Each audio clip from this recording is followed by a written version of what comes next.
but I never lost that idea of like that I really wanted to travel. And so, I met, Mr. Cox, Dr. Cox. What do they call you, Tristan? Like Dr. Cox? We'll go with Dr. Cox. Yeah. So I met Dr. Cox after I graduated, and we started doing Brazilian Jiu-Jitsu together. And both of us know this guy, Kevin Sheridan, who runs the Jiu-Jitsu program for us. And Kevin kind of like planted this idea in my head that like, oh, you can travel the world, like you can go anywhere. Kev had been to like Costa Rica, Spain, Cuba, which you can't go to. Somehow he got into Cuba. He visited Vietnam. He got to see so much of the world, right? And he ran his own independent business, and he would work through the summers, and then during the winters he would just kind of fly off to somewhere else in the world and hang out there until it was time for him to come back and run his business again. And so after meeting Kevin, like I really became obsessed with the idea of like, okay, like I really want to leave the States. I really want to travel. And so I went to Thailand in 2014. It was my first trip outside of the United States by myself. I stayed in a hostel, didn't know anybody, like made friends at the hostel, like made plans, like somehow like got into this, like got into groups and like went out and did these excursions and saw like temples and ruins and did like diving activities and stuff like that. It was really fun. So since graduating college, like travel has become like a really important part of my life. And I think it all kind of started with that little trip to Dallas, where I kind of got out of my comfort zone, and then I started to just like push farther and farther and farther, right? And the next part of my life that I'll kind of talk about, which is that my first job out of college, like I really didn't like. It didn't sit right with me. Like I would walk into work every day and like I just like wasn't happy. And after there was this one company that I really wanted to work at, and it was called AppNexus, and it took me a year and a half to get into that company. Like I would send in resumes to them like every month. I would go back on their career website and like just keep looking at like new job opportunities that were posted up. After they usually hire grads from Princeton because the CEO of the company went to Princeton. So if you didn't go to Princeton, like you had a chance of getting into the company, but like it was like your chances were better if you graduated from Princeton University because they like to hire Princeton alum. So I kind of like was a little I was a bit of an underdog, right? Because like I didn't have advertising experience like most of the other people that interviewed for that job. I was 2 years out of college. I didn't have technical experience, right? Like I graduated with an economics degree. So like, while that's still kind of technical, it's not like an engineering degree, right? Or a math degree or a physics degree. So I wasn't perceived as being as technical as some of my other like candidates that interviewed for those jobs. So for a year and a half, like I studied everything I could about the advertising industry, and I tried very hard to make a good impression. I was networking. I was trying to get employees at the company. And I eventually got an interview, and I ended up getting a job at that company. And it was great. For like the time that I was at that company, I was so happy. I was finally working in an industry that I wanted to be in. I really liked my coworkers. I was making more money than I was before, so I was happy about that. I moved out of my parents' house. I was living on my own in Hoboken, just outside of New York City. So I was living a life. It was great. And then 7 months after joining the company, I got called in and I got laid off. Like the rug just got pulled out from underneath me. And it sucked. Like that was a really hard part of my life because I had like made it to like the top. I had reached like whatever short-term goals that I had set for myself. And then I like within a day had just fallen to like rock bottom. Right. Like, and I'll never forget, like I got a call at like 8:00 at night the day before.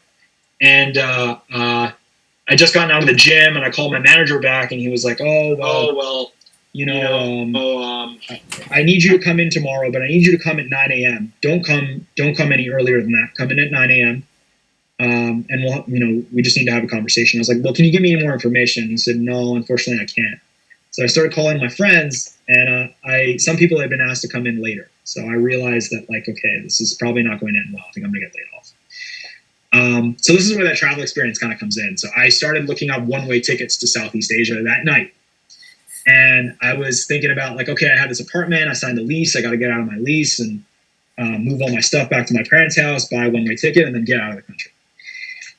And that idea was like very idealistic, right? I was like super excited about it. And then I went into the office and I talked to my manager, and my manager was like, yeah, your job's made redundant. You know, you're not going to be able to work here anymore. And I was laid off.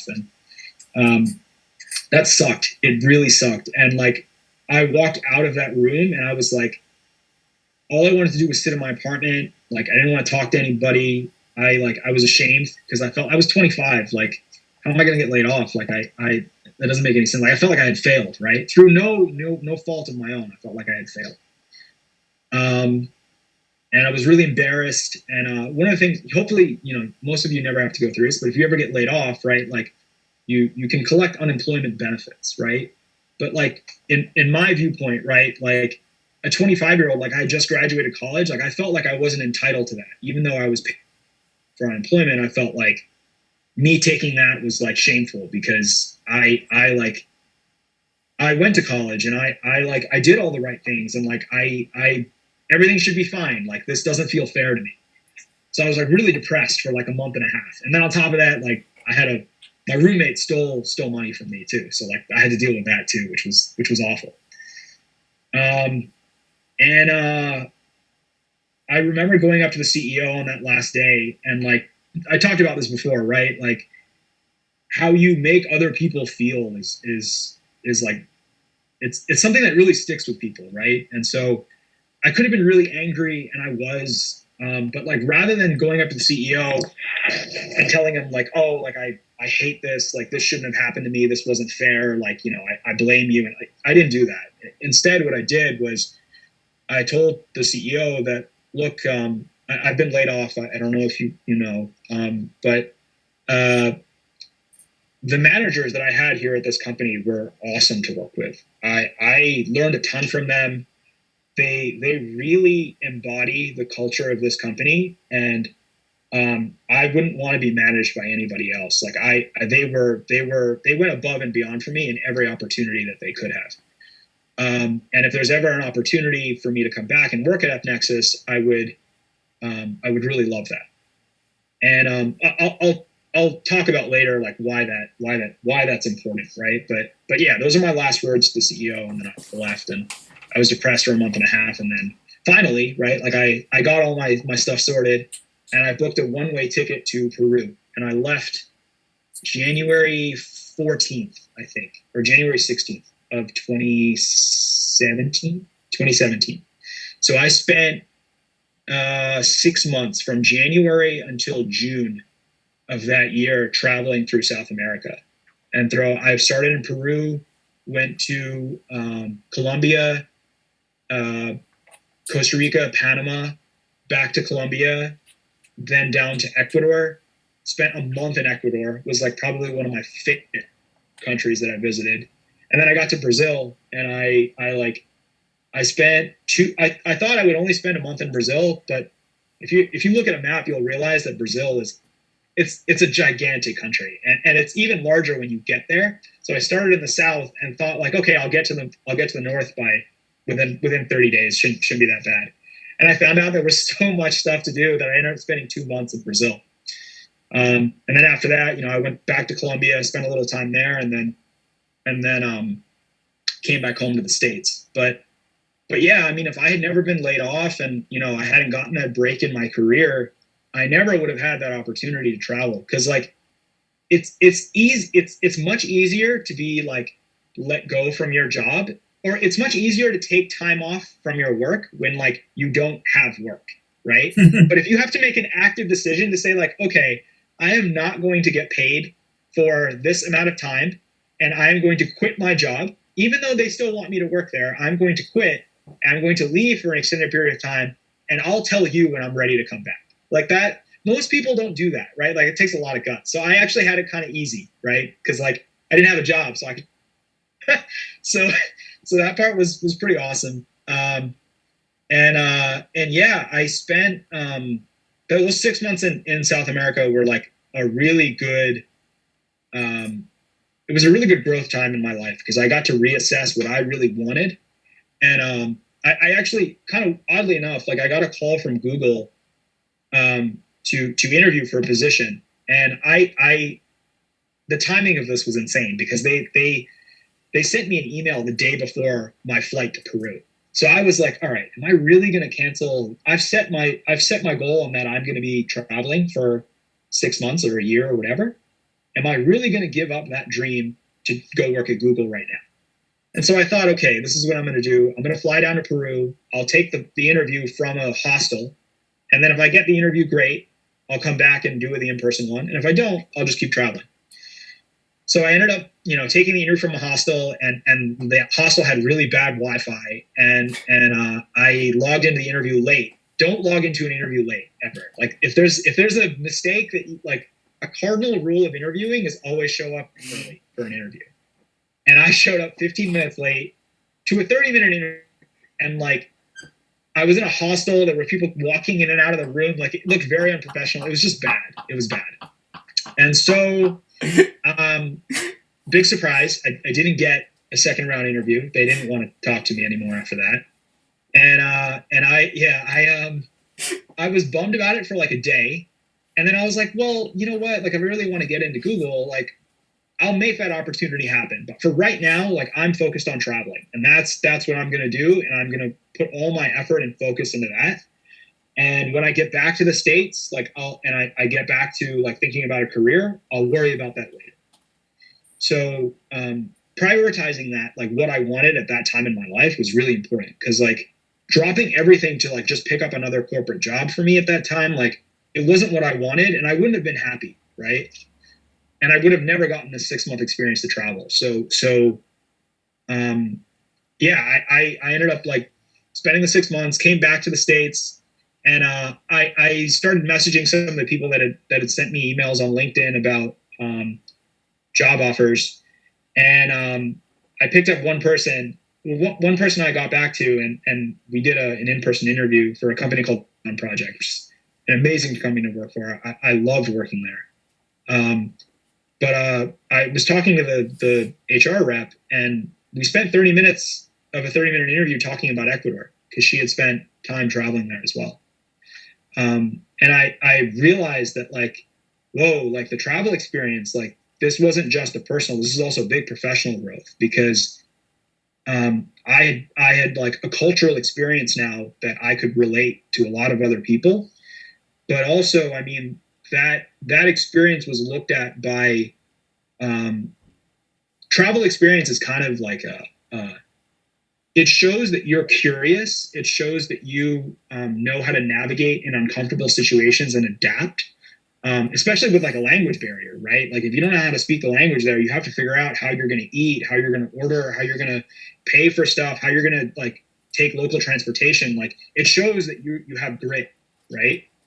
And on top of that, I had a very like unique experience in Brazil where I got an opportunity to do a very small internship at a not an internship. It was more like a consulting job at a very small company in Brazil. And I put that on my resume, and I wrote that it was in Sao Paulo, Brazil. So whenever, there's a 6-month gap on my resume and they see like New York, job ends in October or September of 2016. And then March of 2017, I have a job for like a month in Sao Paulo, Brazil. So like they look at the gap in my resume and they're like, that's weird. Like, why do you have Sao Paulo? Like, how did you get from New York to Sao Paulo in 6 months? Like, what were you doing in Brazil? And it immediately opens up this whole conversation about, oh, well, I got laid off, but, I kind of tried to make lemonade out of lemons. And I did this like 6-month sabbatical in South America. And I ended up working a little bit with a small advertising company there and did a little advising for them.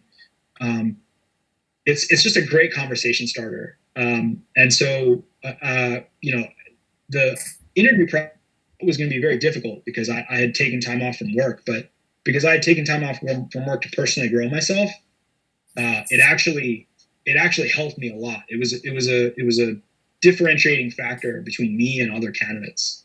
And it was also just like for you guys that are, starting to think about like working like joining the workforce or getting internships or just like even like college, like you'll have opportunities to interview in college too, you know, like you want to think about like everyone has a resume, right? But like when you look at your resume, like you want your experiences to stand out. Like you want to be different from every other person they talk to. You want to have something that relates to you and your interviewer, right? You want to build a personal connection with them. And so if you show that you're well traveled, like people love to travel. Like that's like one of the best parts of living in such a globalized world, right? Like everything is interconnected and people want to talk about where they've been and what they've experienced and what they've seen and what they did. And it's been a really positive experience for me that I've shared and it's been wonderful. But yeah, so I worked at Rubicon for a year and a half. I had an amazing time there, and that Google interview that I dropped, when I was in Peru and didn't really, didn't quite show my full potential. I got another shot at it because a recruiter from Google reached out to me a couple weeks before Thanksgiving in 2018, and I started doing virtual interviews with Google, and I I I had to do my interviews the day before Thanksgiving, and they were like in a real rush to kind of like get people to to interview me, and I felt really bad because it was the day before a national holiday. Like no one wants to do anything the day before a national holiday. So I started every interview off with those interviewers saying like I really apologize for the timing of this because like I thank you so much for taking out the time to talk to me because I know that you're with family and you have kids and you probably have a number of other things up in the air right now. And the fact that you took 30 minutes to talk to me, like a person that isn't even a Google employee, like just potentially interested in joining the company, means a lot to me, right? Like that's you didn't have to do that, and I really appreciate it. And that kind of started every interview out on a positive note. But yeah, I ended up interviewing with them, and I got a job offer while I was in Vietnam. Actually, kind of weird. I was traveling for like 3 months in Vietnam, and I just got an interview saying, how do you feel about joining Google? And I was like, yeah, that'd be great. So ended up taking the job. I've been there for like a year and a half now, and it's been awesome. Like I've had a really great experience. I've learned a ton. But yeah, that's my story of like, how I started out from high school to where I am right now. But yeah, if you guys have any questions or you want to ask me more about what I did in college, because I think that's probably more relevant to what's on the horizon for you guys as young high school students. Feel free to tap in and ask those. So yeah, I just wanted to. Oh, sorry guys. Hold on.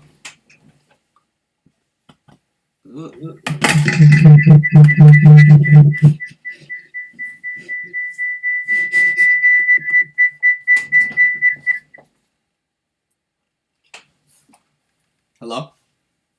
Yeah, I can hear you. All right, cool. Yeah, I had two screens running. So I just wanted to jump in real quick, guys. Vivek dropped some major, major, major knowledge on you guys. I think the thing that resonated and stuck out with me is his love for traveling. I also love to travel and I love to see the world. And it is true. People want to share experience. One of those things that's common is people like, oh, hey, I've been to this country, and this is, hey, did you see that little shack by the beach? They sell the best steak at that shack. Like two doors down from where they sell the bikes. Like that's what people want to talk about. And Vivek forgot to mention tigers. When you go to Thailand, to see tigers. That's like the reason why you go to Thailand. But I wanted to. Usually, what I've done in these classes is I've given a little introduction. I want to speak for a second because I know we're tapped on time, but Vivek and I do Brazilian Jiu-Jitsu together, and he started maybe a year or two after I did, and one thing that like always stuck out to me about him and his personality is he's willing to go the extra mile. So like we have classes usually they're like 6 to 7:30 or 7 to 8:30, and like for like the first 2 years I would just like beat Vivek up and not really even try because he just wasn't like that good, right? But I would probably say like maybe like year 5 or 6 for me, which was probably like year 3 for him. I was like, oh shoot, this kid is getting good. And like it went from like effortlessly beating him up to like I gotta like think about things and like try to like do good against him, and to like now where he pretty much mauls me, and like sometimes I'll like do well and like be able to like, you know, fight him off or whatever like that. But one thing that I noticed about Vivek is like it would be tough for me. I'm balancing a lot of things, right? And I would like be leaving class and then he'd be still on the mats for 30 minutes. Like after class was over, he'd be going extra rounds and training and doing things, and I'm like, damn, like that's what it takes to be like, you know, good and like do like that next level stuff. So like I wanted to pull that out of his story. Is like this kid is not an adult now, but this guy is like willing to excellence. And he talked about it a few times, but like didn't like clearly define it. Like when he talked about, you know, when he was at his internship and you know everyone was like, or no, the interview, excuse me, everyone was like going out to like hang out and like partying. So he's like, nah, I'm gonna go to bed early. I'm gonna do research. I'm gonna find out. Also very witty. Like he's funny and he's witty. He says like the right thing at the right time. Like how's he so smart? It's like he has like the little Google in his brain and he just like drops jokes and stuff at the right time.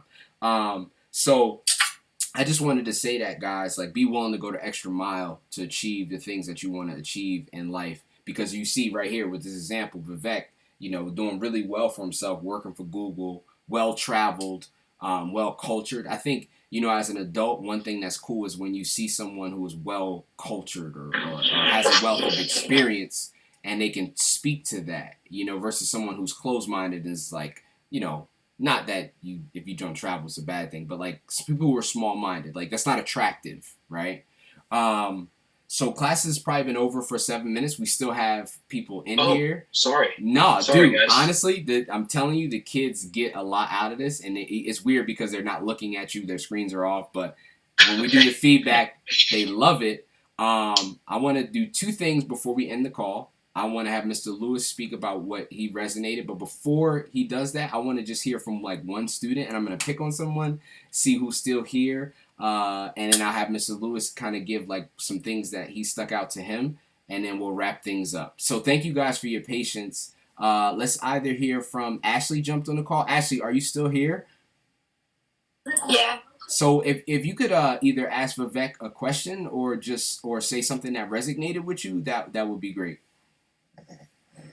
How was your trip to Ecuador? Oh man, have you been to Ecuador? Yeah, my family's Ecuadorian. That's why. Where are you guys from in Ecuador? My dad is from the capital Quito, and my mom's from Ambato. Okay, yeah. So I actually traveled through Ambato because I was going down to Baños, but like, Ecuador is amazing. Like so the food was great. Baños is beautiful. I mean, I don't know if you've ever been, but like, it's just like they have these hot springs and waterfalls all over this like little town, and it's up in the mountains, like middle of nowhere, but it's completely removed. And like, I just, yeah, I had a wonderful time in Ecuador. I didn't think that I was going to spend a month there, and it just like, the time flew by, and I saw like Guayaquil, Quito, Baños, Ambato, Cuenca, Montanita. I think that was it. But yeah, no, Ecuador was amazing. It's a standout. Every time I talk about this trip, like Ecuador is always a highlight. It's also than Brazil. Like Brazil, like food is crazy expensive. But in Ecuador, you get like a solid meal for like a good, affordable price. Like you feel local when you go there. Nice. Yeah. All right, let me pick on one or two more kids real quick, Mr. Lewis. Angelina, are you still there? Angelina? Yes. Can I pick on you for a question or something that resonated with you that Vivek talked about?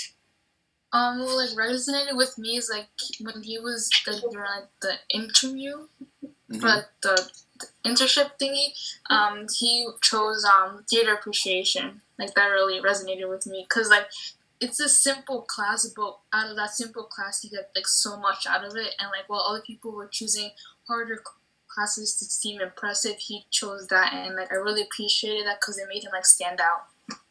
Yeah, guys, that was a major bomb. It's so easy to talk about like he said, like calculus or something, but like to make yourself stand out, like just be real. Like he was being honest. Like it's an easy A, but at the same time he's getting culture. He's getting a wealth of knowledge. Like I love theater appreciation too, and I'm sure Mr. Lewis, it's a good course. It's like, and you get to go see plays. Like they're like, oh, go see this play on like a Tuesday night or whatever, like instead of class. Like that's great.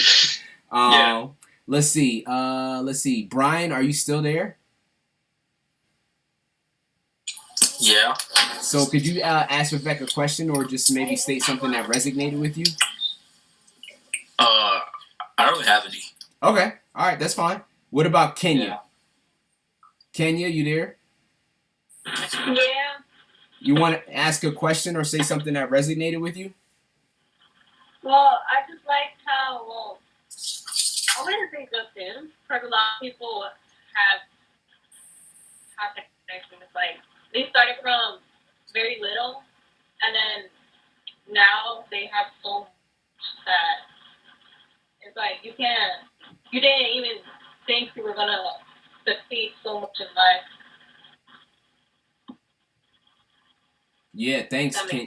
Yeah, for sure.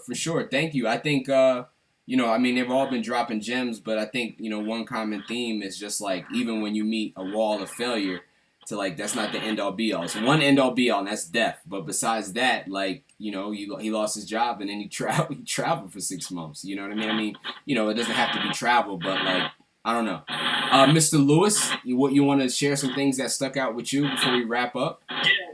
Yeah, just really quick. Beck, thank you for coming and speaking to the class. We really appreciate it. It was great getting to hear you. I'm a Rutgers alum also, a little bit older than you guys, but hopefully we'll get to chill one of these days. Seem like in person to hang with.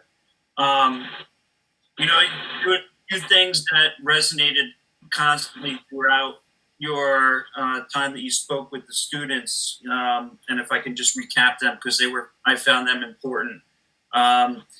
Whenever you face failure or adversity, you don't really let it necessarily overcome you, and so forth. You see it as a learning opportunity, and that's something we always talk to the kids about. Failure is okay. You learn from it. That's what's important. I love your social skills, and especially for a younger person. With so many people behind the screens, it really seems like your people skills have helped you excel through life, and I think that's very important for the students to understand. You mentioned how it was important to make personal connections, be humble, paying it forward.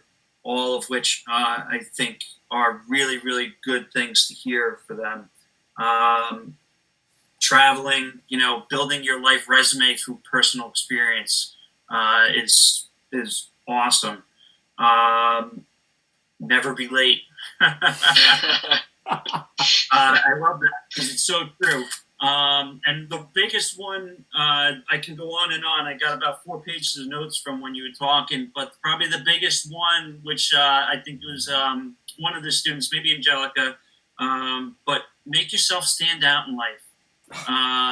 Find personal connections. We're only on this planet once, and it's a competitive place once you leave the bubble of high school and college and so forth. And the more ways you can gain cultural experience and make yourself stand out from the crowd, the better chances you're setting yourself up for success. And so, thanks for sharing that and letting them live a little through your shoes. So thank you.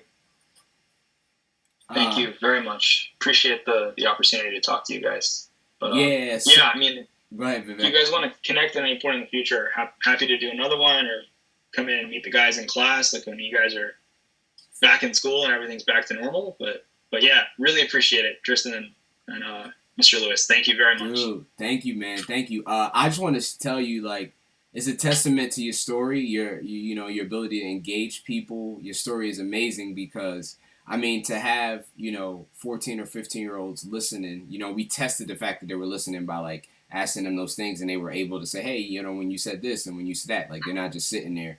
It's a testament to, like, one, your story is freaking interesting, and two, your ability to engage people. So, man, thank you. The kids were listening. I'm sure we'll get awesome feedback from them.